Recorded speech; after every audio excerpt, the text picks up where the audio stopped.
ಒಂದು ಕಾಲಕ್ಕೆ ವಿಧಾನಸೌಧಕ್ಕೆ ರಾಜನಂತಿದ್ದ ಕಾಗೋಡು ತಿಮ್ಮಪ್ಪ ಅವರ ನಿವಾಸಕ್ಕೆ ತಮ್ಮೆಲ್ಲರಿಗೂ ಪ್ರೀತಿಯ ಸ್ವಾಗತ. 224 MLAಗಳು ಅಪಾಯಿಂಟ್ಮೆಂಟ್ ತಗೊಂಡ್ರು ಟೈಮ್ ಕೊಡೋದಕ್ಕೆ ಟೈಮ್ ಇರದೇ ಇರ್ತಾ ಇದ್ದ ಕಾಗೋಡು ತಿಮ್ಮಪ್ಪ ಕೈಗೆ ಸಿಗ್ತಾ ಇರಲಿಲ್ಲ. ಆದ್ರೆ ಇವತ್ತು ಅಧಿಕಾರದಲ್ಲಿ ಇಲ್ಲದಿದ್ದಾಗ ಯಾರು ಕೂಡ ಅವರ ಹತ್ರ ಮಾತಾಡಿಸೋದಕ್ಕೆ ಜನರಾಗ್ಲಿ ಜನನಾಯಕರಾಗ್ಲಿ ಕಾಣಿಸ್ತಾನೆ ಇಲ್ಲ. ಇಡೀ ಮನೆ ಬಣಗುಡ್ತಾ ಇದೆ. ಇದ್ದಾಗ ಮಾತ್ರ ನಮ್ಮನ್ನ ಜನ ಮೆರೆಸ್ತಾರೆ, ಅಧಿಕಾರ ಇಲ್ಲದಿದ್ದಾಗ ನಮ್ಮನ್ನ ಯಾರು ಕೂಡ ಮಾತಾಡಿಸೋರಿರಲ್ಲ ಅನ್ನೋದಕ್ಕೆ ಕಾಗೋಡು ತಿಮ್ಮಪ್ಪ ಅವರು ಸಾಕ್ಷಿ ಆಗ್ತಿದಾರಾ ಅನ್ನೋ ಪ್ರಶ್ನೆ ಮೂಡುತ್ತಿದೆ. 94 ವರ್ಷ ಆದ್ರೂ ಅವರಲ್ಲಿರುವ ಜನಪರ ಕಾಳಜಿ ಹಾಗೇ ಇದೆ. ಆ ಜನಪರ ಕಾಳಜಿ ಕಡಿಮೆ ಆಗಿದೆ ಅಂತ ನನಗಂತೂ ಅನ್ನಿಸ್ತಾ ಇಲ್ಲ. ಆದ್ರೆ ಒಂದು ಕ್ಷಣ ಕಾಗೋಡು ತಿಮ್ಮಪ್ಪ ಅವರು ಇವರೇನಾ ಅಂತ ಹೇಳಿ ಕಂಡುಹಿಡಿಯೋದು ಕೂಡ ನನಗೆ ಕಷ್ಟ ಆಗೋಯ್ತು.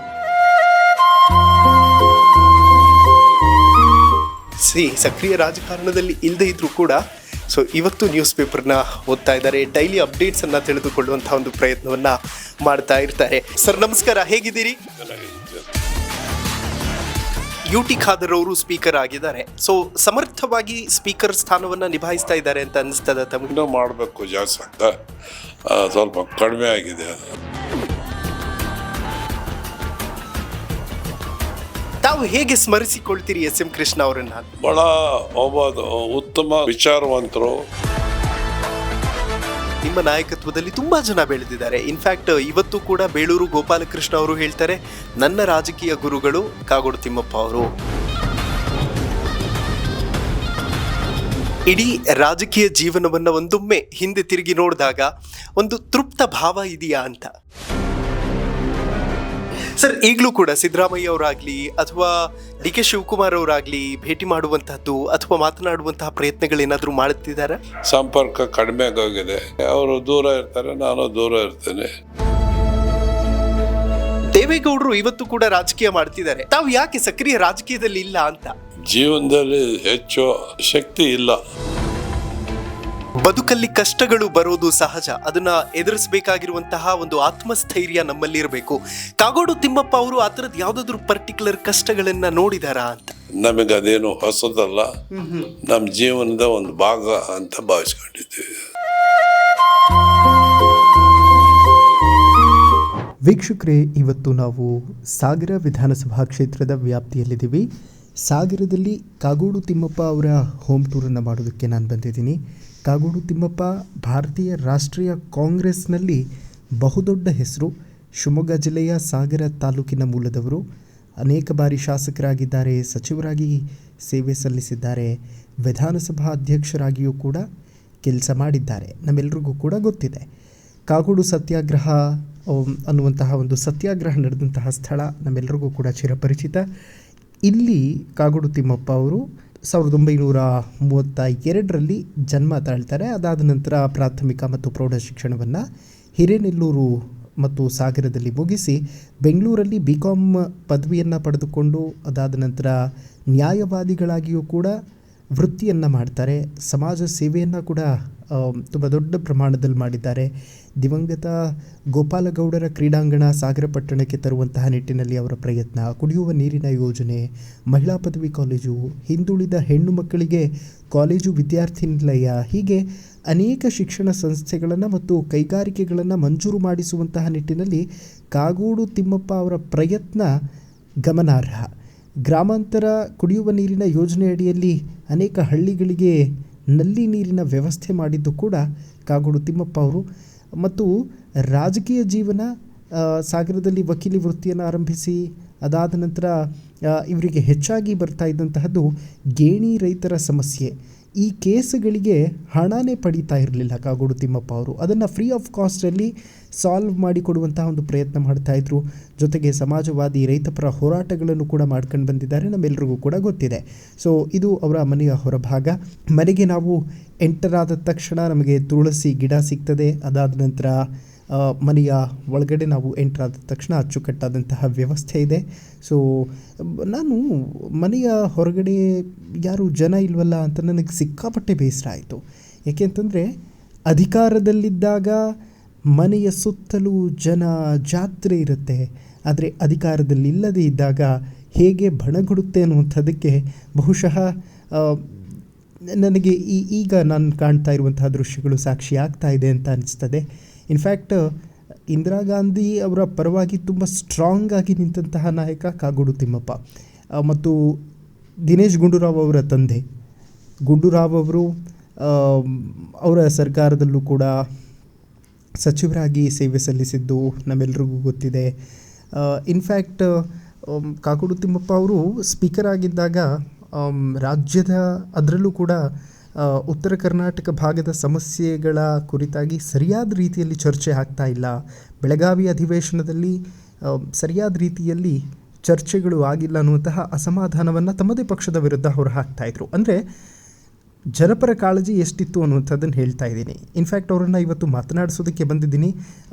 ಅವರ PA ನನಗೆ ಹೇಳ್ತಾಯಿದ್ರು, ಸರ್ ಸಾಹೇಬರಿಗೆ ಅಷ್ಟು ನೆನಪಿನ ಶಕ್ತಿ ಇಲ್ಲ, ಏಕೆಂತಂದರೆ 94 ವರ್ಷ ವಯಸ್ಸಾಗಿದೆ.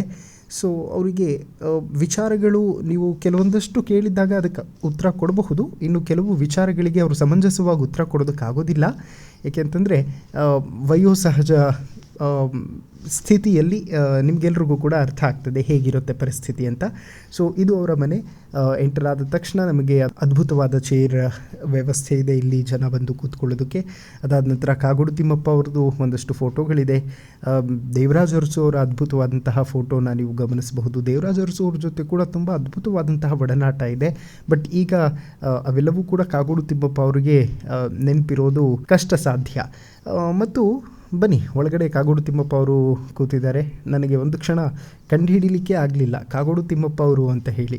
ಏಕೆಂತಂದರೆ ನಾವು ನೋಡಿದಂತಹ ಕಾಗೋಡು ತಿಮ್ಮಪ್ಪ ವಿಧಾನಸೌಧದಲ್ಲಿ ಹಿಂದೆ ಕೈ ಕಟ್ಟಿಕೊಂಡು ನಡೆದುಕೊಂಡು ಬರ್ತಾಯಿದ್ರೆ ಆ ಗಾಂಭೀರ್ಯತೆಯ ಪರಿಯೇ ಬೇರೆ.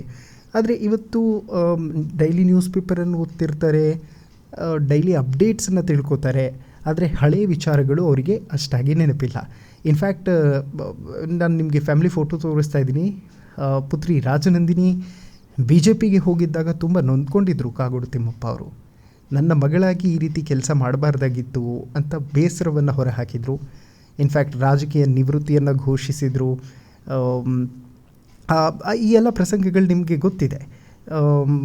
ಬನ್ನಿ ಮಾತಾಡಿಸ್ತಾ ಹೋಗೋಣ ಕಾಗೋಡು ತಿಮ್ಮಪ್ಪ ಅವರನ್ನು. ನಮಸ್ಕಾರ ವೀಕ್ಷಕರೇ, ನೀವು ನೋಡ್ತಾ ಇದ್ದೀರಾ ಹೆಲೋ ಹಿಂದೂ. ನಾನು ಸೈಯದ್ ಹಿದಾಯತ್. ಇವತ್ತು ನಾನು ಸಿಹಿಮೊಗ್ಗೆ ಶಿವಮೊಗ್ಗದಲ್ಲಿದ್ದೀನಿ, ಸಾಗರದಲ್ಲಿದ್ದೀನಿ. ಸೊ ನನ್ನ ಹಿಂದೆ ಕಾಣ್ತಾ ಇರುವಂತಹ ಅದ್ಭುತ ಮನೆಯನ್ನು ನೀವು ಗಮನಿಸಬಹುದು. ಇದು ಕಾಗೋಡು ತಿಮ್ಮಪ್ಪ ಅವರ ನಿವಾಸ, ಸಾಗರದಲ್ಲಿರುವಂತಹ ನಿವಾಸ. ನಮ್ಮ ಕ್ಯಾಮ್ರಾಮನ್ ಒಂದ್ಸತಿ ಮನೆಯನ್ನು ಪ್ಯಾನ್ ಮಾಡಿ ತೋರಿಸ್ತಾರೆ ನಿಮಗೆ.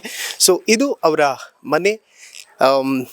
ಸ್ಪೀಕರ್ ಆಗಿದ್ದಾಗ ಅದ್ಭುತವಾದಂತಹ ನಿರ್ಣಯಗಳನ್ನು ತೆಗೆದುಕೊಂಡಂಥವರು ಮತ್ತು ಸಚಿವರಾಗಿಯೂ ಕೂಡ ಅಷ್ಟೇ ಅದ್ಭುತ ಕೆಲಸವನ್ನು ಮಾಡಿದಂಥವರು. ಇದು ಅವರ ಪ್ರಶಾಂತವಾದಂತಹ ನಿವಾಸ. ಸೊ ಬನ್ನಿ ಇವತ್ತು ಕಾಗೋಡು ತಿಮ್ಮಪ್ಪ ಅವರನ್ನು ಮಾತನಾಡಿಸುವಂಥ ಒಂದು ಪ್ರಯತ್ನವನ್ನು ಮಾಡೋಣ. ಅನೇಕ ರಾಜಕಾರಣಿಗಳಿಗೆ ಗುರುಗಳು ಕೂಡ ಹೌದು. ಸೊ ಮನೆಗೆ ಎಂಟರ್ ಆದ ತಕ್ಷಣ ನಮಗೆ ತುಳಸಿ ಗಿಡ ಇರುವಂಥದ್ದು ಕಾಣಿಸ್ತದೆ. ಸೊ ಇದು ಅವರ ನಿವಾಸ. ತುಂಬ ಪ್ರಶಾಂತವಾದಂತಹ ವಾತಾವರಣ. ಸೊ ಇಲ್ಲಿ ಜನ ಯಾರೇ ಬಂದರೂ ಕೂತ್ಕೊಳ್ಳೋದಕ್ಕೆ ಅಂತ ವ್ಯವಸ್ಥೆಯನ್ನು ಮಾಡಿರುವಂಥದ್ದು. ನಮಗೆ ಮನೆಗೆ ಎಂಟರ್ ಆದ ತಕ್ಷಣ ಕಾಗೋಡು ತಿಮ್ಮಪ್ಪ ಸರ್ ಅವರ ಅದ್ಭುತವಾದಂತಹ ಒಂದು ಚಿತ್ರ ಕಾಣಸಿಗುತ್ತೆ. ಸೊ ತುಂಬ ಅದ್ಭುತವಾಗಿರುವಂತಹ ಒಂದು ಫೋಟೋವನ್ನು ಬ್ರಹ್ಮಶ್ರೀ ನಾರಾಯಣ ಗುರು ಈಡಿಗರ ಸಂಘ ಅವರಿಗೆ ಕೊಟ್ಟಿರುವಂಥದ್ದು. ಮತ್ತೊಂದು ಕಡೆ ಕಾಗೋಡು ತಿಮ್ಮಪ್ಪನವರ ಒಂದಷ್ಟು ಸಾಲುಗಳು ಹಾಗೂ ಅದ್ಭುತವಾದಂತಹ ಫೋಟೋ ದೇವರಾಜ್ ಅರಸು ಅವರ ಒಂದು ಫೋಟೋಗಳನ್ನು ನೀವು ಇಲ್ಲಿ ಗಮನಿಸಬಹುದು. ಸೊ ಬನ್ನಿ, ಹೆಚ್ಚು ಸಮಯ ತಗೊಳ್ಳಿಕ್ಕೆ ಹೋಗೋದಿಲ್ಲ. ಮಾನ್ಯ ಕಾಗೋಡು ತಿಮ್ಮಪ್ಪ ಅವರು ಎಂದಿನಂತೆ ಸಕ್ರಿಯ ರಾಜಕಾರಣದಲ್ಲಿ ಇಲ್ಲದೇ ಇದ್ರೂ ಕೂಡ ಸೊ ಇವತ್ತು ನ್ಯೂಸ್ ಪೇಪರ್ನ ಓದ್ತಾ ಇದ್ದಾರೆ, ಡೈಲಿ ಅಪ್ಡೇಟ್ಸನ್ನು ತಿಳಿದುಕೊಳ್ಳುವಂಥ ಒಂದು ಪ್ರಯತ್ನವನ್ನು ಮಾಡ್ತಾ ಇರ್ತಾರೆ. ಸೊ ಬನ್ನಿ ಮಾತಾಡಿಸೋಣ ನಮ್ಮೆಲ್ಲರ ರಾಜಕೀಯ ಮುತ್ಸದಿ ಕಾಗೋಡು ತಿಮ್ಮಪ್ಪ ಅವರು. ಸರ್ ನಮಸ್ಕಾರ, ಹೇಗಿದ್ದೀರಿ? ಚೆನ್ನಾಗಿದೆ. ಓಕೆ ಸರ್, ಇವತ್ತು ಕೂಡ ಡೈಲಿ ನ್ಯೂಸ್ ಪೇಪರನ್ನು ಓದುವಂತಹದ್ದು ಹಾಗೆ ರೂಢಿ ಮಾಡ್ಕೊಂಡಿದ್ದೀರಿ, ಹೇಗೆ? ಅದು ನಾನು ನಾನು ಭಾಳ ವರ್ಷದಿಂದ ಆ ಪದ್ಧತಿಯನ್ನು ಅನುಸರಿಸ್ಕೊಂಡು ಬಂದ್ಬಿಟ್ಟಿದ್ದೇನೆ. ಬೆಳಗ್ಗೆ ಎದ್ದ ಕೂಡಲೇ ನಾನು ಟೀ ಕುಡಿಯೋದ್ರ ಜೊತೆಗೆ 3 ಪ್ರಜಾವಾಣಿ, ಕನ್ನಡಪ್ರಭ, ಇಂಡಿಯನ್ ಎಕ್ಸ್ಪ್ರೆಸ್ 3 ಪತ್ರಿಕೆಗಳನ್ನು ಕಡ್ಡಾಯವಾಗಿ ಓದೋ ಅಭ್ಯಾಸವನ್ನು ಇಟ್ಕೊಬಿಟ್ಟಿದ್ದೀನಿ. ಇವತ್ತು ಅದನ್ನೇ ಮಾಡ್ತಾ ಇದ್ದೀನಿ. ಅದ್ರ ಮುಖಾಂತರ ನನಗೆ ಒಂದು ಸಂಸ್ಕೃತಿ ಬೆಳೆದು ಬಿಟ್ಟಿದೆ. ಜೀವನದಲ್ಲಿ ಸಂತೋಷವನ್ನು ಕಾಣ್ತಾ ಇದ್ದೀನಿ. Amazing sir. ತುಂಬಾ ಜನ ರಿಟೈರ್ಡ್ ಲೈಫ್ ಅನ್ನ ಕಾಮ್ ಆಗಿ ಪೀಸ್ಫುಲ್ ಆಗಿ ಎಂಜಾಯ್ ಮಾಡಬೇಕು ಅಂತ ಇರ್ತಾರೆ.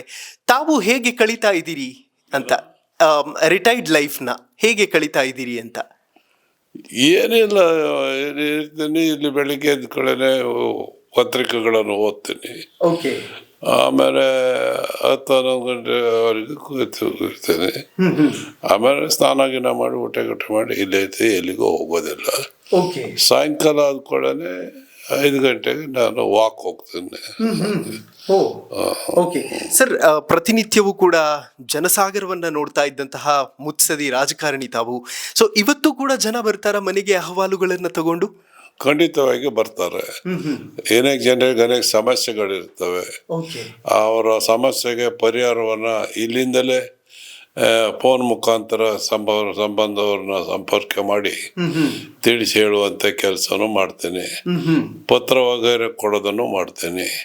ಹೀಗೆ ಜನರ ಸಮಸ್ಯೆನೂ ಬಗೆಹರಿಸೋದು ಒಂದ್ ಕಡೆ ಆದ್ರೆ, ಇನ್ನೊಂದು ಕಡೆ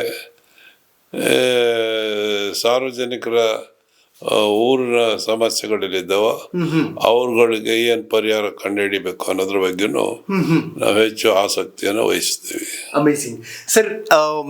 ತುಂಬಾ ಜನ ನಿಮ್ಮ ಅಂಡರ್ ಅಲ್ಲಿ ನಿಮ್ಮ ನಾಯಕತ್ವದಲ್ಲಿ ತುಂಬಾ ಜನ ಬೆಳೆದಿದ್ದಾರೆ. ಇನ್ಫ್ಯಾಕ್ಟ್ ಇವತ್ತು ಕೂಡ ಬೇಳೂರು ಗೋಪಾಲಕೃಷ್ಣ ಅವರು ಹೇಳ್ತಾರೆ, ನನ್ನ ರಾಜಕೀಯ ಗುರುಗಳು ಕಾಗೋಡು ತಿಮ್ಮಪ್ಪ ಅವರು ಅಂತ. ಸೊ ಈ ತರದ ರಾಜಕಾರಣಿಗಳನ್ನು ಬೆಳೆಸಿದ್ದೀರಿ. ಬಟ್ ಈಗಿನ ಪ್ರೆಸೆಂಟ್ ಸಿನಾರಿಯೋ ಬಗ್ಗೆ ತಮ್ಗೇನ್ ಅನ್ನಿಸ್ತದೆ? ಲೈಕ್ ಈಗ ಇರುವಂತಹ ರಾಜಕಾರಣಿಗಳನ್ನ ಅಬ್ಸರ್ವ್ ಮಾಡ್ತೀರಾ ಹೇಗೆ ಸರ್? ಅದು ನನ್ನ ಸಂಸ್ಕೃತಿಯಾಗಿ ಬಂದ್ಬಿಟ್ಟಿದೆ ನನಗೆ. ಅದು ಬೇರೆಯವರು ಮಾಡಬೇಕು ಅನ್ನೋದು ಅಭ್ಯಾಸ ನಾನು ಅಪೇಕ್ಷೆ ಪಡ್ತೇನೆ. ಹಾಗಾಗಿ ಏನೋ ಒಂದು ಸ್ವಲ್ಪ ಮಾಡ್ತಾನೆ ಬಿಟ್ಬಿಡ್ತೀನಿ, ಹಾಗಲ್ಲ. ಅದು ಜೀವನದ ಒಂದು ಸಂಸ್ಕೃತಿ ನಿರಂತರವಾಗಿ ನಡೀತಾ ಇರುತ್ತೆ. ಆ ಅಭ್ಯಾಸವನ್ನು ನಾನು ಬೆಳೆಸ್ಕೊಳ್ಳೋದ್ರ ಜೊತೆಗೆ ಅದು ಜೀವನದ ಒಂದು ಸಂಸ್ಕೃತಿ ಅನ್ನೋ ರೀತಿಯಲ್ಲಿ ಇದೆ. ಅದಕ್ಕೆ ನಾನು ಬದ್ಧನಾಗಿದ್ದೇನೆ. ಈಗಿನ ಯುವ ಪೀಳಿಗೆಗೆ ಸರ್, ರಾಜಕೀಯವಾಗಿ ಬೆಳಿಬೇಕು ಅನ್ನುವಂತಹ ತುಡಿತಾ ಇರುವಂತವರಿಗೆ ಏನಾದ್ರೂ ಸಂದೇಶವನ್ನ ಕೊಡೋದಕ್ಕೆ ಇಷ್ಟಪಡ್ತೀರಾ? ರಾಜಕೀಯವಾಗಿ ಸಾರ್ವಜನಿಕವಾಗಿ ಬೆಳಿಬೇಕಂತಕ್ಕಂಥವ್ರಿಗೆ ವಿಶೇಷವಾಗಿ ಈ ಪತ್ರಿಕೆಗಳನ್ನ ಓದಬೇಕು. ಈ ಪತ್ರಿಕೆ ಓದಿ ಅಭ್ಯಾಸ ಯಾವಾಗ ಬರುತ್ತೆ? ಬೆಳಿಗ್ಗೆನೆ ಬರುತ್ತೆ, ಅದು 8-9 ಗಂಟೆಗೆ. ಆ ರೀತಿ ಬೆಳೆಸ್ಕೊಂಡ್ರೆ ಅವರಿಗೆ ಒಂದು ಸಂಸ್ಕೃತಿ ಬೆಳೆಯುತ್ತೆ. ಆ ಒಂದು ಸಂಸ್ಕೃತಿಯನ್ನ ಬೆಳೆಸೋದಕ್ಕೆ ನಾನು ಹೆಚ್ಚು ಆಸಕ್ತಿಯನ್ನು ವಹಿಸ್ತೇನೆ. ಬೇರೆಯವರು ಅದನ್ನ ಕಲಿಬೇಕು ಅಂತ ಹೇಳ್ತೇನೆ. Correct sir. ನೀವೆಲ್ಲರೂ ಕೂಡ ಒಂದು ಪರ್ಟಿಕ್ಯುಲರ್ ಸಿದ್ಧಾಂತಗಳನ್ನ ಇಟ್ಕೊಂಡು ಹೋರಾಟಗಳನ್ನ ಮಾಡಿಕೊಂಡು ಬಂದಂಥವ್ರು. ಬಟ್ ಎಲ್ಲೋ ಒಂದು ಕಡೆ ಹೋರಾಟದ ಹಾದಿಗಳು ಹಳಿ ತಪ್ತಾ ಇದೆ ಅಂತ ಅನ್ಸುತ್ತಾ ಇತ್ತೀಚಿನ ದಿನಮಾನಗಳಲ್ಲಿ? ಈಗ ನಾವು ಹೋರಾಟದಿಂದಲೇ ಬಂದೀವಿ, ಹೋರಾಟದಿಂದಲೇ ಜನರಿಗೆ ನ್ಯಾಯವನ್ನು ಕೊಡ್ತಕ್ಕಂಥ ಕೆಲಸವನ್ನು ಮಾಡಿದ್ದೀವಿ. ಸಂಬಂಧಪಟ್ಟಂತ ಕೆಲವು ಕಾನೂನುಗಳನ್ನು ಜಾರಿಗೆ ತರುವಂತ ಕೆಲಸವನ್ನು ಇವತ್ತು ಮಾಡಿದ್ದೀವಿ. ಅದು ಇವತ್ತು ಜೀವಂತವಾಗಿ ಇದೆ. ನಾನು ಇವತ್ತಿಗೂ ಕೂಡ ಹೊಸ ಮಾಡದಿದ್ರು ಕೂಡ ಇರುವಂತ ಕೆಲಸಗಳನ್ನು ಕೂಡ ಮುಂದುವರಿಸೋಕೆ ಒಂದು ಪ್ರಯತ್ನ ಮಾಡ್ತೇನೆ. ಆದ್ರಿಂದ ಇವೆಲ್ಲ ನಾನು ನಡೆದ ರಾಜಕಾರಣದಲ್ಲಿ, ಸಾರ್ವಜನಿಕ ಜೀವನದಲ್ಲಿ ನಡ್ಕೊಂಡು ಬಂದಂತ ಒಂದು ಮಾರ್ಗ. ಆ ಮಾರ್ಗದಲ್ಲೇ ನಾನು ಅನುಸರಿಸಿಕೊಂಡು ಹೋಗ್ತಾ ಇದ್ದೇನೆ. ಸರ್, ತುಂಬಾ ಜನಕ್ಕೆ ಒಂದು ಕ್ಯೂರಿಯಾಸಿಟಿ, ತಮ್ಮ ಒಡನಾಟ ದೇವರಾಜ್ ಅರಸು ಅವರು ಆಗಿರಬಹುದು, ಗುಂಡೂರಾವ್ ಅವ್ರ ಜೊತೆ ಆಗಿರಬಹುದು, ಯಾವ ರೀತಿಯಾದಂತಹ ಒಡನಾಟ ಇತ್ತು, ಹೇಗಿರ್ತಿತ್ತು ಆಗಿನ ರಾಜಕೀಯ ಸ್ವಾರಸ್ಯ ಅಂತ ಯಾರಿಗೆ? ಜನರಿಗೆ ಒಂದು ಸಹಜವಾದ ಕ್ಯೂರಿಯಾಸಿಟಿ. ಜನರಿಗೆ ಅಂದ್ರೆ ನಾವು ಮೊದಲಿಂದಲೂ ಹೋರಾಟ, ಜನರ ಸಮಸ್ಯೆ ಬಗ್ಗೆನೆ ಬೆಳೆದು ಬಂದವರು. ಅವನು ಅದರ ಕೈಗಿಟ್ಕೊಂಡು ಹೋರಾಟ ಮಾಡಿ ಬಂದಂಥವ್ರು. ಆ ಸಂಸ್ಕೃತಿ ನನಗೆ ಇನ್ನೂ ಉಳಿದಿದೆ. ಆದ್ರಿಂದ ಎಲ್ಲೆಲ್ಲಿ ಸಮಸ್ಯೆಗಳು ಏನು ಕಾಣ್ತವೆ ಅದರ ಬಗ್ಗೆ ಬಗೆಹರಿಸ್ಕೊಳ್ಳೋಕ್ಕೆ ನಾನು ಸರ್ಕಾರದ ಮುಂದೆ ಸಂಬಂಧಪಟ್ಟ ಅಧಿಕಾರಿಗಳ ಮುಂದೆ ಕೂಡ ಅದನ್ನ ಗಮನಕ್ಕೆ ತರುತ್ತೇನೆ ನಾನು. ಓಕೆ ಸರ್, ಈಗಲೂ ಕೂಡ ತಮ್ಮ ಹತ್ರ ಸಲಹೆಗಳನ್ನ ತೆಗೆದುಕೊಳ್ಳೋದಕ್ಕೆ ರಾಜಕಾರಣಿಗಳು ಬರ್ತಿರ್ತಾರ, ಹೇಗೆ ಸರ್? ಬರ್ತಾ ಇರ್ತಾರೆ. ಏನ್ ಸಲಹೆ ಕೊಡ್ತೀರಿ ಸರ್? ಏನ್ ವಿಚಾರಗಳನ್ನು ತಗೊಂಡ್ ಬರ್ತಾರೆ ಹೆಚ್ಚಾಗಿ? ಒಂದು ಸದ್ಯಕ್ಕೆ ಸಾರ್ವತ್ರಿಕವಾಗಿ ಇರುವ ಸಮಸ್ಯೆಗಳ ಬಗ್ಗೆ, ಅದಕ್ಕೆ ಪರಿಹಾರವನ್ನ ಕಂಡುಕೊಳ್ಳೋದ್ರ ಬಗ್ಗೆ, ಮತ್ತೆ ಸಾರ್ವಜನಿಕರಿಗೆ ಸರ್ಕಾರದ ಮುಂದೆ ಸಾರ್ವಜನಿಕರ ಮುಂದೆ ಏನಾದ್ರು ಸಮಸ್ಯೆಗಳಿದ್ರೆ ಅದನ್ನ ತೋಡ್ಕೊಳ್ಳೋದ್ರ ಬಗ್ಗೆ ಏನು ಆಸಕ್ತಿ ತೋರಿಸ್ಬೇಕು ಅದನ್ನ ಮಾರ್ಗದರ್ಶನ ಮಾಡ್ತೇನೆ. ಸರ್, ಬಹಳಷ್ಟು ಜನಕ್ಕೆ ಒಂದು ಪ್ರಶ್ನೆ ಇದೆ, ಕಾಗೋಡು ತಿಮ್ಮಪ್ಪ ಅವರ ಉತ್ತರಾಧಿಕಾರಿ ಯಾರು ಅಂತ. ಆ ಥರ ನಾನು ಯಾವುದನ್ನು ಬಯಸಲಿಲ್ಲ ಮತ್ತು ಬಯಸಕ್ಕೂ ಹೋಗಲ್ಲ. ಅವರ ಜೀವನದಲ್ಲಿ ಸಾರ್ವತ್ರಿಕವಾಗಿ ಎದ್ದು ಬರುವಂತ ಇರುತ್ತವೆ. ಅದಕ್ಕೂ ನಾನೇನು ಮಾಡ್ತೀನಿ ಅಷ್ಟಕ್ಕೆ ವಿನ ಅದೊಂದು ಇದು ಅದೊಂದು ಸಮಸ್ಯೆ ಅಂತ ನಾನು ಸಾಮಾನ್ಯವಾಗಿ ಬರ್ತವೆ ಹೋಗ್ತವೆ. ಅದು ಒಂದು ಸಂಸ್ಕೃತಿ ಅಂತ ನಾನು ತಿಳ್ಕೊಂಡಿದ್ದೀನಿ. ಓಕೆ ಸರ್, ಇಡೀ ರಾಜಕೀಯ ಜೀವನವನ್ನ ಒಂದೊಮ್ಮೆ ಹಿಂದೆ ತಿರುಗಿ ನೋಡಿದಾಗ ಒಂದು ತೃಪ್ತ ಭಾವ ಇದೆಯಾ ಅಂತ? ಖಂಡಿತ ಇದೆ. ಅದಕ್ಕಿಂತ ದೊಡ್ಡ ಭಾವನೆ ಮತ್ತೆ ಸಿಕ್ಕಕ್ಕೆ ಸಾಧ್ಯವಿಲ್ಲ. ಸಾರ್ವಜನಿಕ ಜೀವನದಲ್ಲಿ ಇರುವ ಸಮಸ್ಯೆಗಳನ್ನ ಕೈಗೆತ್ಕೊಂಡು ಜನರು ಬಂದಾಗ ಅವ್ರ ಜೊತೆಗೂ ಕೈ ಜೋಡಿಸಿ ಸಾರ್ವಜನಿಕರಲ್ಲಿ ಕೈ ಜೋಡಿಸಿ ಓಡಾಟ ಮಾಡಿದಂಥವೆಲ್ಲ ಅನುಭವ ನನಗಿರೋದ್ರಿಂದ ಅವುಗಳಲ್ಲೇ ನಾನು ನಂಬಿಕೆ ಇಟ್ಟಿದ್ದೀನಿ. ಪತ್ರ ಬರೆಯೋದಿರ್ಬೋದು, ಹೋರಾಟ ಮಾಡೋದಿರ್ಬೋದು, ಇವೆಲ್ಲ ನನ್ನ ಜೀವನದಲ್ಲಿ ನಡ್ಕೊಂಡು ಬಂದಂಥದ್ದು.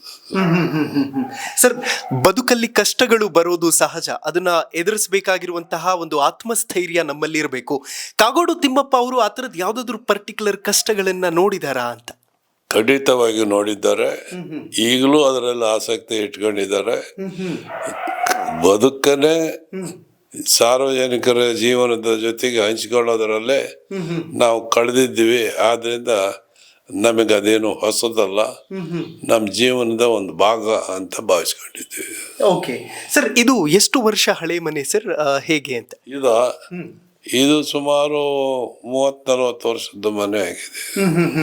ಓಕೆ, ಅಂದ್ರೆ ನೀವು ಕಟ್ಸಿದ್ದ ಅಥವಾ ಬಿಫೋರ್ ಇತ್ತ ಸರ್, ಹೇಗೆ ಅಂತ? 30-40 ವರ್ಷದ ನಮ್ಮ ಇದರಲ್ಲಿ ನಮ್ಮ ಮಾವ ಮತ್ತು ಅತ್ತೆ ಇವರೇ ವಿಶೇಷವಾಗಿ ಆಸಕ್ತಿ ವಹಿಸಿ ಇಂಥ ಒಂದು ಮನೆಯನ್ನು ಕಟ್ಕೊಳ್ಳೋದಕ್ಕೆ ಪ್ರೋತ್ಸಾಹ ನೀಡಿದರು ಅವರು. ಓಕೆ ಸರ್, ಈಗಲೂ ಕೂಡ ಸಿದ್ದರಾಮಯ್ಯ ಅವರಾಗ್ಲಿ ಅಥವಾ DK ಶಿವಕುಮಾರ್ ಅವರಾಗ್ಲಿ ಭೇಟಿ ಮಾಡುವಂತಹದ್ದು ಅಥವಾ ಮಾತನಾಡುವಂತಹ ಪ್ರಯತ್ನಗಳೇನಾದ್ರೂ ಮಾಡುತ್ತಿದ್ದಾರಾ? ಮಾಡ್ತಾ ಇದ್ದಾರೆ. ಬಟ್ ನಾನೇನಾಗಿದೆ ಅಂದ್ರೆ ಈಗ ಬೆಂಗಳೂರು ಕಡೆ ಹೋಗೋದಿಲ್ಲ ಈಗ. ಹಾಗಾಗಿ ಕೆಲವು ಅವರ ಜೊತೆಗೆ ಸಂಪರ್ಕ ಕಡಿಮೆ ಆಗೋಗಿದೆ. ಹಾಗಾಗಿ ಅವರು ದೂರ ಇರ್ತಾರೆ, ನಾನು ದೂರ ಇರ್ತೇನೆ.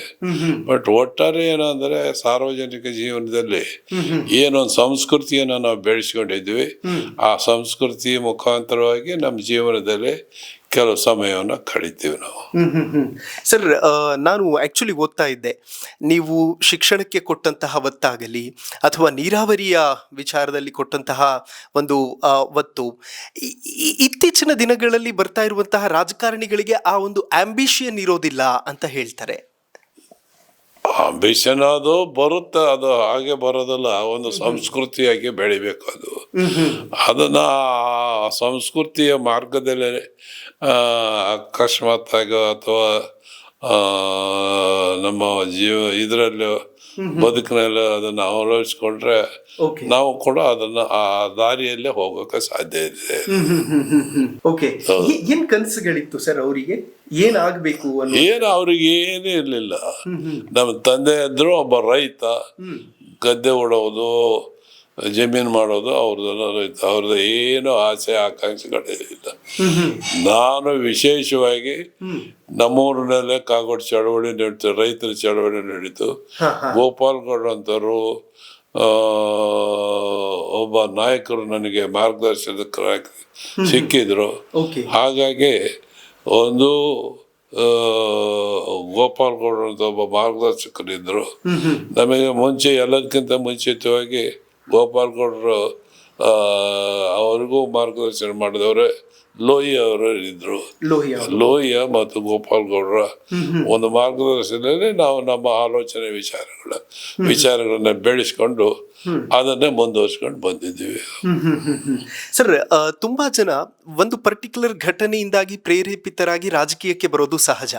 ಬಟ್ ನಿಮಗೆ ರಾಜಕೀಯಕ್ಕೆ ಬರೋದಕ್ಕೆ ಪ್ರೇರಣೆ ಏನು ಅಂತ? ಪ್ರೇರಣೆ ಅಂದ್ರೆ ನಮ್ಮೂರಿನಲ್ಲಿ ದೊಡ್ಡ ಜಮೀನ್ದಾರರು ಇದ್ರು, ನಾವೆಲ್ಲ ಗೇಣಿದಾರರು ಇದ್ದೀವಿ.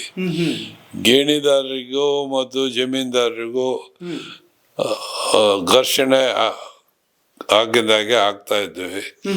ಆ ಎಲ್ಲ ಸಂದರ್ಭದ ಹಿನ್ನೆಲೆಯಲ್ಲಿ ನಮ್ಮೂರಿನಾಗೆ ಕಾಗೋಡು ಚಳವಳಿ ಪ್ರಾರಂಭವಾಯಿತು, ರೈತರ ಚಳವಳಿ.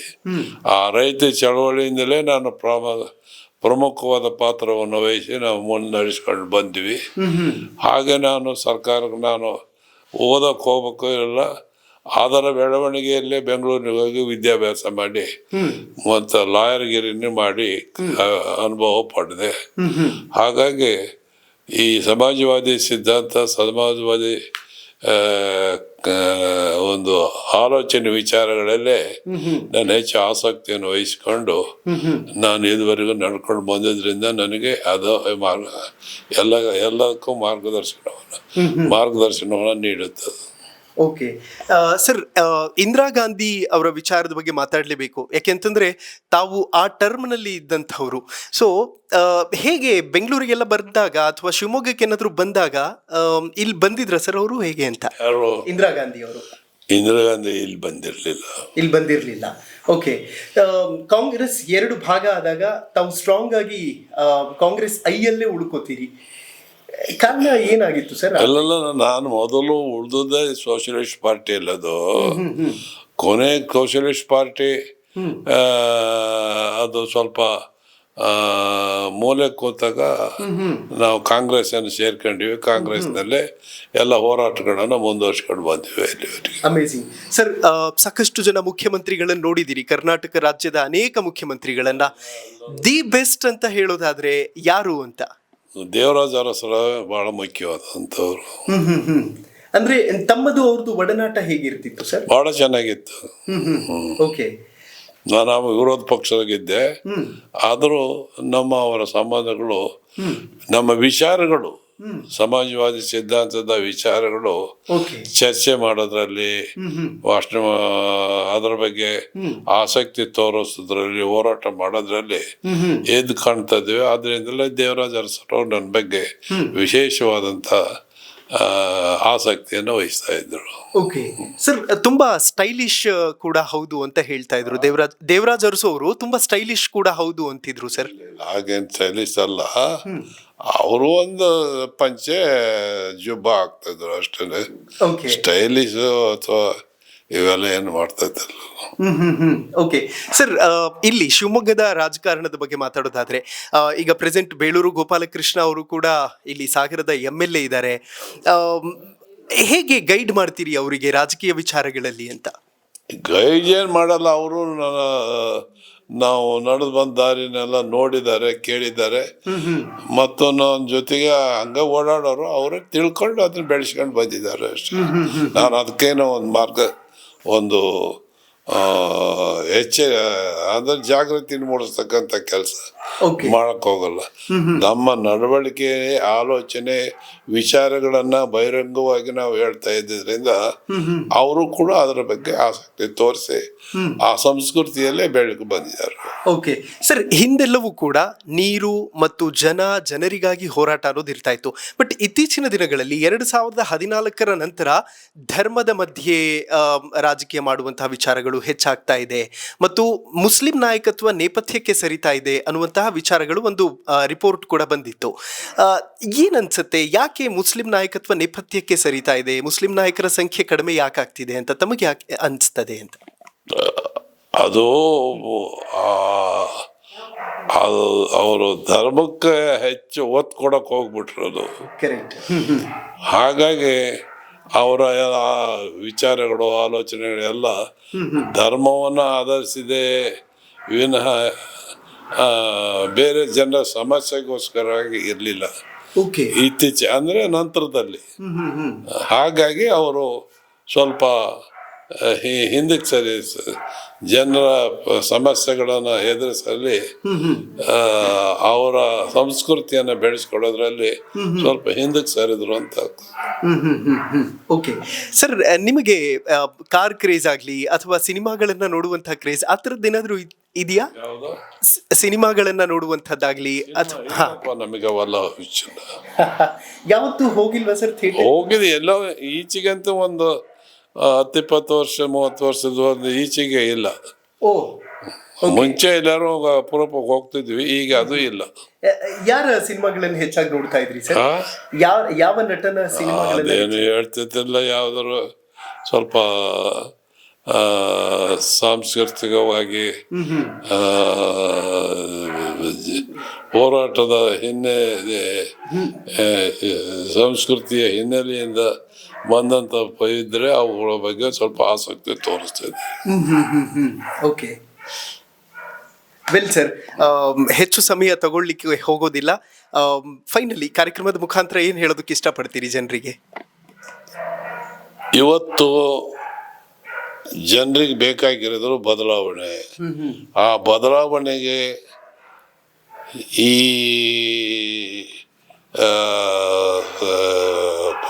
ಮಾಧ್ಯಮಗಳು ಹೆಚ್ಚು ಆಸಕ್ತಿಯನ್ನು ತೋರಿಸ್ಬೇಕು. ನಾನು ಕೂಡ ಅದನ್ನೇ ಒತ್ತು ಮಾಡ್ತೇನೆ. ಆದ್ರಿಂದ ಇವತ್ತಿನ ಬದಲಾವಣೆಗೆ ತಕ್ಕಂಥ ರೀತಿಯಲ್ಲಿ ಇವತ್ತು ಪತ್ರಿಕೆಗಳು ಮತ್ತು ಇವುಗಳು ಕೂಡ ಕೈ ಜೋಡಿಸಬೇಕು. ಓಕೆ, ಬಟ್ ಒಂದಂತೂ ಸತ್ಯ ಸರ್, ತಾವು ಸ್ಪೀಕರ್ ಆಗಿದ್ದಾಗ ವಿಧಾನಸೌಧದಲ್ಲಿ ಇರ್ತಾ ಇದ್ದಂತಹ ಸ್ವಾರಸ್ಯವನ್ನು ತುಂಬಾ ಮಿಸ್ ಮಾಡ್ಕೋತೀವಿ ನಾವೆಲ್ಲರೂ ಕೂಡ. ಅವತ್ತೊಂದು ಅಪರೂಪದ ಸಂದರ್ಭ ನನಗೆ ಆ ಅವಕಾಶವನ್ನು ಮಾಡಿಕೊಟ್ರು. ನಾನು ವಿಧಾನಸೌಧದಲ್ಲಿ ಮಾತಾಡೋದ್ರ ಬಗ್ಗೆ ಹೆಚ್ಚು ಚರ್ಚೆ ಮಾಡೋದ್ರ ಬಗ್ಗೆ ಹೆಚ್ಚು ಆಸಕ್ತಿಯನ್ನು ತೋರಿಸ್ತಾ ಇದ್ದೆ. ಇದರಿಂದಲೇ ಗಮನದಲ್ಲಿ ಇಟ್ಕೊಂಡು ಅವತ್ತಿದ್ದಂಥ ನಾಯಕರುಗಳು ನನಗೆ ಈ ಅವಕಾಶಗಳನ್ನು ಕರೆಸಿಕೊಟ್ರು. ಆದ್ರಿಂದ ನಾನು ವಿಧಾನಸೌಧದ ಅಧ್ಯಕ್ಷನಾಗಿ ಶಕ್ತಿ ಮೀರಿ ಒಂದು ಸಂಸ್ಕೃತಿಯನ್ನು ಬೆಳೆಸ್ಕೊಂಡು ಆ ವಿಧಾನಸೌಧದಲ್ಲಿ ಅದನ್ನು ತೋರಿಸ್ಕೊಡ್ತಾ ಇದ್ವಿ. ಹಾಗಾಗಿ ಆ ಶಾಸಕರು ಕೂಡ ನನ್ನ ಬಗ್ಗೆ ವಿಶೇಷ ಗೌರವವನ್ನು ತೋರಿಸ್ತಾ ಇದ್ದರು. ಸರ್, ಈಗ ಪ್ರೆಸೆಂಟ್ UT ಖಾದರ್ ಅವರು ಸ್ಪೀಕರ್ ಆಗಿದ್ದಾರೆ. ಸೊ ಸಮರ್ಥವಾಗಿ ಸ್ಪೀಕರ್ ಸ್ಥಾನವನ್ನ ನಿಭಾಯಿಸ್ತಾ ಇದ್ದಾರೆ ಅಂತ ಅನಿಸ್ತದ ತಮಗೆ? ಮಾಡ್ತಾ ಇದ್ದಾರೆ, ಬಟ್ ಇನ್ನೂ ಮಾಡಬೇಕು ಜಾಸ್ತಿ ಅಂತ. ಸ್ವಲ್ಪ ಕಡಿಮೆ ಆಗಿದೆ. ಏನ್ ಸಲಹೆ ಕೊಡೋದಕ್ಕೆ ಇಷ್ಟಪಡ್ತೀರಿ? ಏನು ಅವರು ಆಸಕ್ತಿ ತೋರಿಸ್ಬೇಕು ಚರ್ಚೆ ಮಾಡೋದ್ರಲ್ಲಿ. ಜನರ ಸಮಸ್ಯೆಯನ್ನ ಶಾಸನದ ಮೇಲೆ ಬಂದಾಗ ಅದಕ್ಕೆ ಎಷ್ಟು ಗೌರವ ಕೊಡಬೇಕು, ಆ ರೀತಿ ನಡ್ಕೊಳ್ಳೋ ರೀತಿಯನ್ನು ಮಾಡಬೇಕಾಗುತ್ತೆ. Amazing. Well sir, thank you so much sir. ತುಂಬಾ ಖುಷಿ ಆಯ್ತು ತಮ್ಮ ಜೊತೆ ಮಾತಾಡಿ. ಓಕೆ, ನೋಡಿದ್ರಲ್ಲ ವೀಕ್ಷಕರೇ, ಇದು ಕಾಗೋಡು ತಿಮ್ಮಪ್ಪ ಅವರ ಮಾತು. ಒಂದೊಮ್ಮೆ ನಿಮಗೆ ಪ್ಯಾನ್ ಮಾಡಿ ತೋರಿಸ್ಬಿಡ್ತೀವಿ ಮನೆಯ ಒಂದು ವಾತಾವರಣ. ಸೊ ನೋಡಿ, ಇದು ನಮ್ಮ ಕಾಗೋಡು ತಿಮ್ಮಪ್ಪ ಸರ್ ಅವರ ಕುಟುಂಬ. ಒಂದು ಕಡೆ ಅವರ ಪತ್ನಿ, ಮತ್ತೊಂದು ಕಡೆ ಮಗಳು ಹಾಗೂ ಮೊಮ್ಮಕ್ಕಳು ಕೂಡ ಇರುವಂಥದ್ದನ್ನು ನೀವು ಗಮನಿಸಬಹುದು. ಮತ್ತು ಮನೆಯಲ್ಲಿ ಒಂದು ಬಲಭಾಗದಲ್ಲಿ ನೀವು ನೋಡಬಹುದು TV ಕೂಡ ಇದೆ. ಸೊ ಏನೇ ಅಪ್ಡೇಟ್ ಬಂದರೂ, ಚಾನೆಲ್ಗಳಲ್ಲಿ ಏನು ಅಪ್ಡೇಟ್ ಆಗ್ತಾ ಇದೆ ಅನ್ನುವಂಥದ್ದನ್ನು ಇವತ್ತೂ ಕೂಡ ಸಕ್ರಿಯ ರಾಜಕಾರಣದಲ್ಲಿ ಇಲ್ಲದೇ ಇದ್ದರೂ ಕೂಡ ನನ್ನಿಂದ ಹೆಲ್ಪ್ ಆಗಬಹುದು, ಈಗಿರುವಂಥ ರಾಜಕಾರಣಿಗಳಿಗೆ, ಯುವ ರಾಜಕಾರಣಿಗಳಿಗೆ ಗೈಡ್ ಮಾಡೋದಕ್ಕೆ ಈಸಿ ಆಗಬಹುದು ಅನ್ನುವಂಥ ಕಾರಣಕ್ಕೆ ಅಪ್ಡೇಟ್ಸ್ಗಳನ್ನು ಹೆಚ್ಚಾಗಿ ನೋಡ್ತಾರೆ. ಮತ್ತು ಇಲ್ಲಿ ಮತ್ತೊಂದು ನೀವು ಗಮನಿಸಬಹುದು, ಅದ್ಭುತವಾದಂತಹ ಒಂದು ನೆನಪಿನ ಕಾಣಿಕೆಯನ್ನು ಕೊಟ್ಟಿದ್ದಾರೆ. ಮತ್ತು ಮನೆಯಲ್ಲಿ ನನಗೆ ತುಂಬ ಆಕರ್ಷಕ ಅಂತ ಅನಿಸಿದ್ದು ಈ ಥರದ್ದು ಪೇಂಟಿಂಗ್ಗಳು ಹೆಚ್ಚಾಗಿದೆ.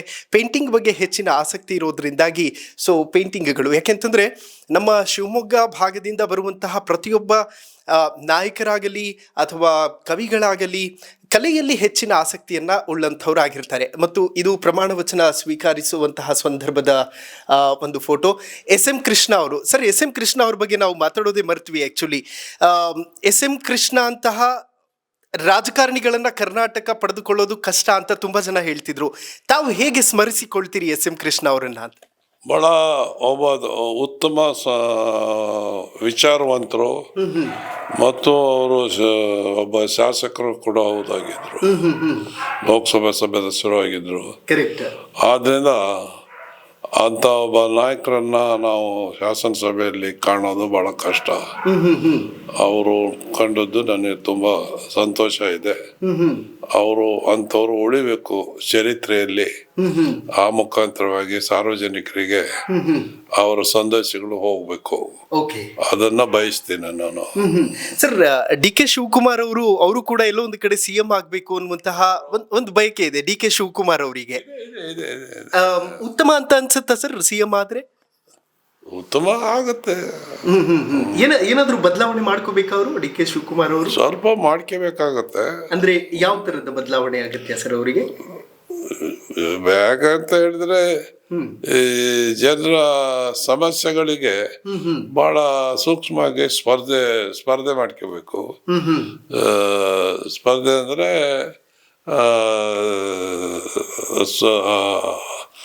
ಸೂಕ್ಷ್ಮತೆಗಳನ್ನ ತಿಳ್ಕೊಂಡು ಅದ್ರ ಜೊತೆಗೆ ಹೊಂದ್ಕೊಂಡು ಹೋಗ್ಬೇಕು.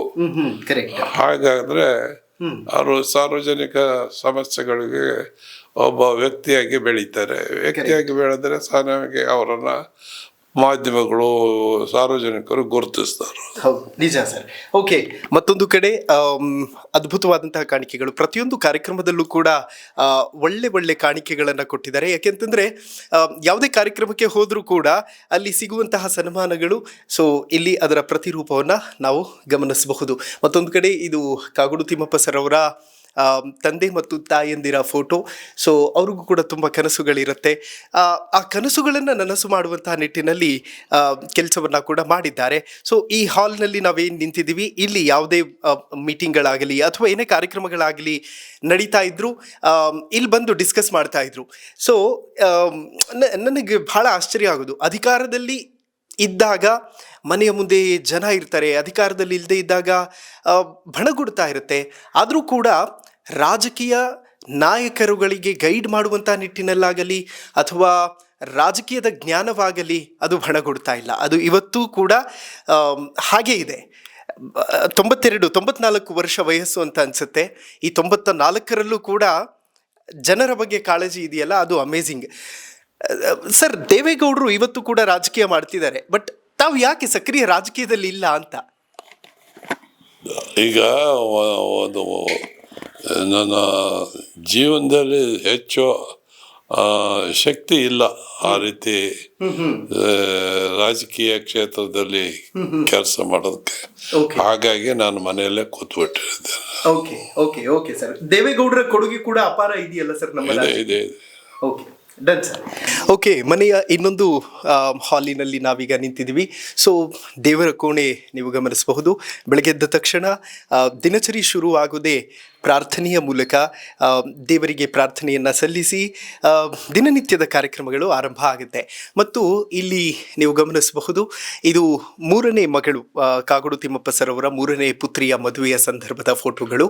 ತುಂಬ ಅದ್ಭುತವಾದಂತಹ ಫ್ಯಾಮಿಲಿ.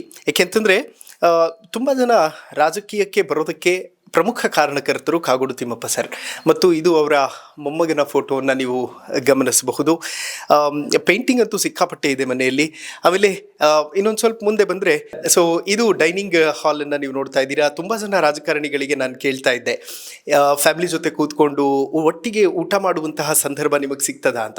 ಇಲ್ಲ, ರಾಜಕೀಯ ಜೀವನದಲ್ಲಿ ಅದು ಕಷ್ಟ ಸಾಧ್ಯ ಅಂತ ಹೇಳ್ತಾ ಇದ್ರು.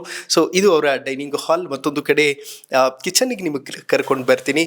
ಸೊ ಕಿಚನ್ನಲ್ಲಿ ನೋಡ್ಬೋದು. ಏನ್ ಸಾಹೇಬ್ರು ಏನ್ ತುಂಬಾ ಇಷ್ಟಪಟ್ಟು ತಿಂತಾರೆ, ಏನ್ ಕೇಳ್ತಾರೆ ಮಾಡ್ಕೊಡಿ ಅಂತ? ಅವಾಗಲೇ ಎಲ್ಲ ತಿಂತಾರೆ, ಎಲ್ಲ ಇಷ್ಟಪಡ್ತಾರೆ.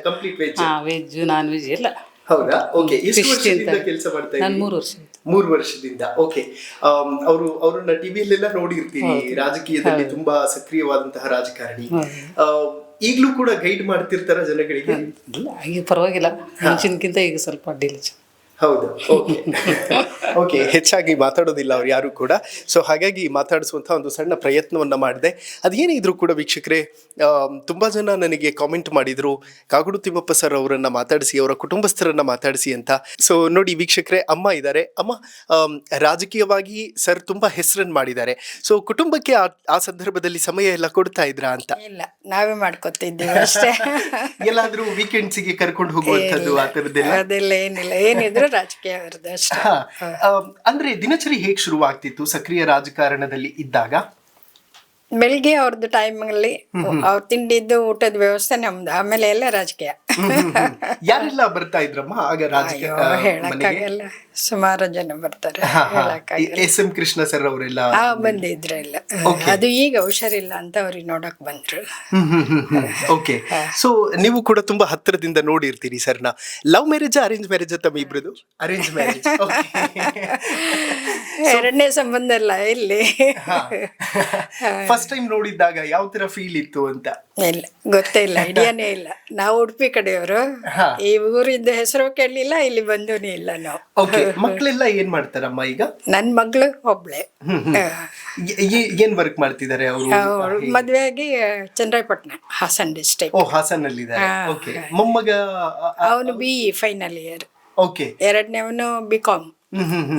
ಫ್ಯಾಮಿಲಿ ಎಲ್ಲ ಒಟ್ಟಿಗೆ ಹಬ್ಬ ಹರಿದಿನಗಳಲ್ಲೆಲ್ಲ ಸೇರಿ ಇಲ್ಲೇ ಸೆಲೆಬ್ರೇಟ್ ಮಾಡೋದು ಹೇಗೆ? ಇಲ್ಲ ಇಲ್ಲ, ಅವರವ್ರ ಮನೆಯಲ್ಲಿ ಅವರು. ಇಲ್ಲ. ಓಕೆ. ಎಷ್ಟು ಖುಷಿ ಕೊಡುತ್ತೆ ಜನರಿಗೆ ಸೇವೆ ಮಾಡುವಂತಹ ವಿಚಾರ ಅಂತ? ಹೆಚ್ಚಾಗಿ ಅವರಿಗೆ ಖುಷಿ ಇರುತ್ತೆ ಅಷ್ಟೇ. ಓಕೆ. ಸೊ ಕೆಲವೊಂದು ಕ್ವಶನ್ಗಳನ್ನ ನಾನು ಕೇಳಲೇಬೇಕು ಸರ್ ಹತ್ರ. ಗಿಫ್ಟ್ ಬರ್ತ್ಡೇಗೆ ಗಿಫ್ಟ್ ಆ ಥರದ್ದೆಲ್ಲ ಏನಾದ್ರು ನೆನಪಿದೆಯಾ? ಏನ್ ಕೊಟ್ಟಿದ್ರು ಬರ್ತ್ಡೇಗೆ ಗಿಫ್ಟ್ ಎಲ್ಲ ಅಂತ? ಯಾರಿಗೆ? ನಿಮಗೆ? ಇಲ್ಲ, ಕೇಕ್ ತಿನ್ಸಿದ್ರು ಅಷ್ಟೇ. ಕೇಕ್ ತಿನ್ಸಿದ್ರು ಅಷ್ಟೇ. ವೆಲ್, ಥ್ಯಾಂಕ್ ಯು ಅಮ್ಮ. Thank you. ಓಕೆ, ನೋಡಿದ್ರಲ್ಲ ವೀಕ್ಷಕರೇ, ಇದಿಷ್ಟು ಕಾಗೋಡು ತಿಮ್ಮಪ್ಪ ಅವರ ಮಾತುಗಳು. ಒಂದು ಸಣ್ಣ ಪ್ರಯತ್ನ, ಹೋಮ್ ಟೂರ್ ಮಾಡಬೇಕು ಅನ್ನುವಂತಹ ನಿಟ್ಟಿನಲ್ಲಿ. ನೋಡ್ತಾ ಇರಿ ಹೆಲೋ ಹಿಂದೂ. ನಾನು ಸೈಯದ್ ಹಿದಾಯತ್, ಸೈನಿಂಗ್ ಆಫ್, ಸಾಗರದಿಂದ.